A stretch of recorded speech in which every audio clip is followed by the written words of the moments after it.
హరిభక్తి మానమని హిరణ్యకశిపుడు ప్రహ్లాదుని గురి చేసిన చిత్రహింసలను వివరించే ప్రహ్లాదోపాఖ్యానము భాగవత పద్యములు 20వ భాగము.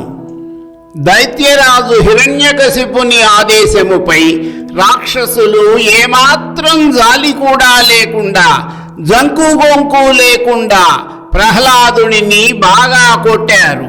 శూలాలతో అతి క్రూరముగా పొడిచి హింసించారు. కఠోరమైన వాక్కులతో నానా బాధలు పెట్టారు. అదేమి విచిత్రమో కాని అంతమంది రాక్షసులు అన్ని విధములుగా ప్రహ్లాదుని బాధిస్తున్నా కూడా ఆ బాలుని దేహముపై ఒక్క గాయము కాలేదు. శరీరము ఏ మాత్రము కందిపోలేదు. ఎముకలు విరగలేదు. రక్తము చిందలేదు. ముఖము వన్నె తరుగలేదు. చూపు చెదరలేదు. ఆ కళ్ళలోని కళ ఏ మాత్రము తగ్గలేదు. ముఖము వాడిపోలేదు. అతడు దీనభావమును పొందలేదు. తదుపరి కథా వివరణమును ఇప్పుడు తెలుసుకుందాము.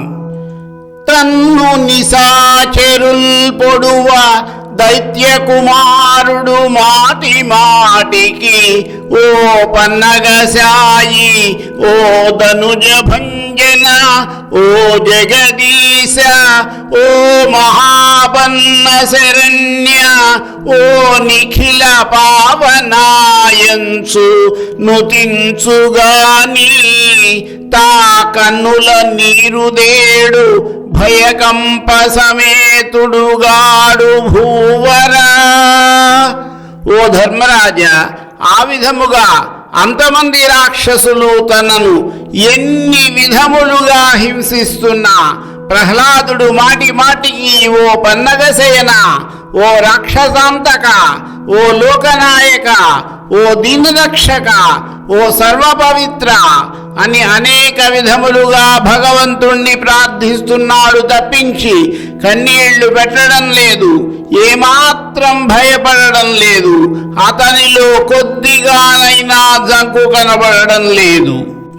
పారడు లేచి దిక్కులకు బాహువులొడ్డడు బంధురాజిలో, దూరడు ఘోర కృత్యమని దూరడు తండ్రిని మిత్రవర్గమున్, జీరడు మాతృ సంఘము వసించు సువర్ణ గృహంబులోనికింతారడు, కావరేయనడు తాపమునొందడు కంటగింపడున్. ఆ రాక్షసులు ఎంత హింసిస్తున్నా కూడా ప్రహ్లాదుడు దూరంగా పారిపోడు. కొడుతుంటే కనీసము చేతులైనా అడ్డం పెట్టుకోడు. చుట్టాల గుంపులోకి దూరి దాక్కోడు. ఇది ఘోరం, అన్యాయం అని తండ్రిని దూషించడు. తల్లులు నివాసం ఉండే బంగారు మేడవైపునకు పరిగెత్తి కాపాడండి అని గోల చెయ్యడు. అసలు బాధ కాని వేదన కాని చెందడు. శూలములన్ నిశాచరులు సృకక దేహము నిగ్రహింపగా, బాలుడు నేలపై పడడు, పారడు, చావడు. తండ్రినైన నా పాలికి వచ్చి చక్రధరు పక్షము మానితినంచు, పాదముల్ ఫాలము శోకమొక్కడన పాయదనుందుటకేమి హేతువో. వీడు ఇంతమంది రాక్షసులు పగతో, పట్టుదలతో, బరిసెలతో పొడుస్తుంటే ఆ బాధను భరించలేక కిందపడి దొర్లడు. పోనీ పారిపోడు. చచ్చిపోతున్నాను బాబోయ్ అని అరవడు. కనీసం తండ్రినైన నా దగ్గరకు వచ్చి, నేను ఇంక విష్ణువును ఆరాధించను, నన్ను క్షమించు అని కాళ్ళ మీద సాగిలపడడు. ఇలా ఏమాత్రం బాధపడకుండా, ఎటువంటి ప్రమాదం కలగకుండా ఆనందంగా ఉండడానికి కారణం ఏమిటో అర్థము కావడం లేదు.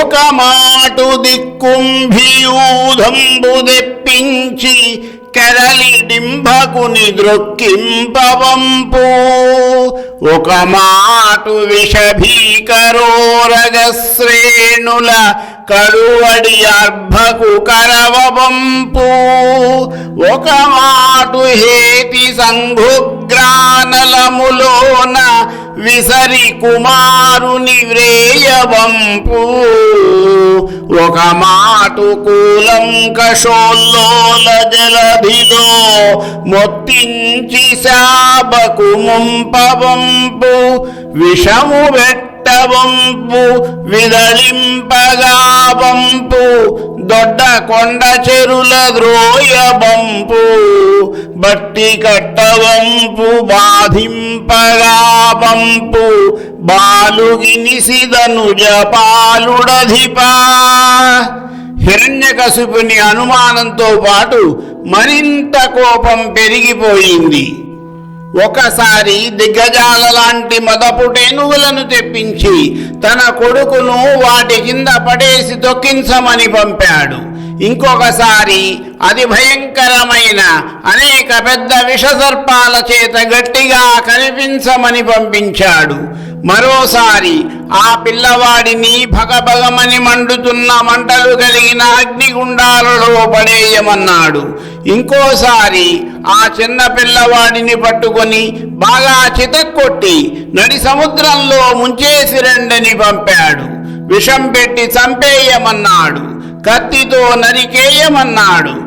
ఎత్తైన కొండ శిఖరాల మీద నుంచి క్రింద ఉండే భయంకరమైన లోయలలోకి తోసేయమన్నాడు.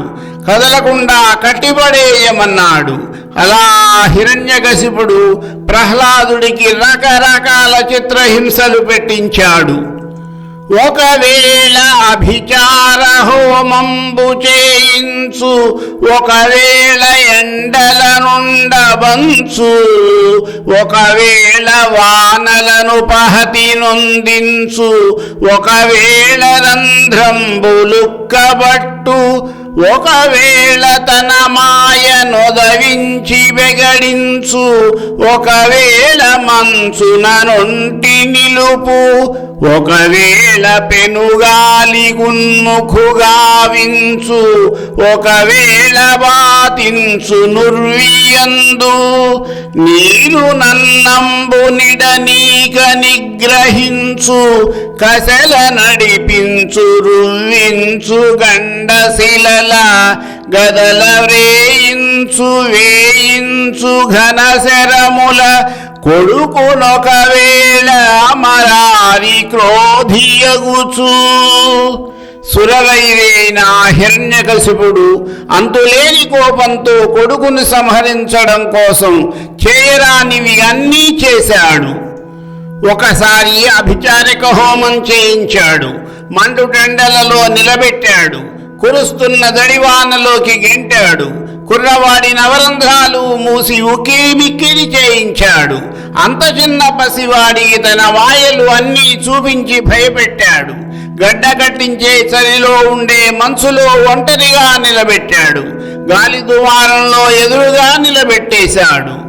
భూమిలో పాతి పెట్టేశాడు. అన్నం నీళ్లు ఇవ్వకుండా కడుపు మాడిపించాడు. కొరడాలతో కొట్టించాడు.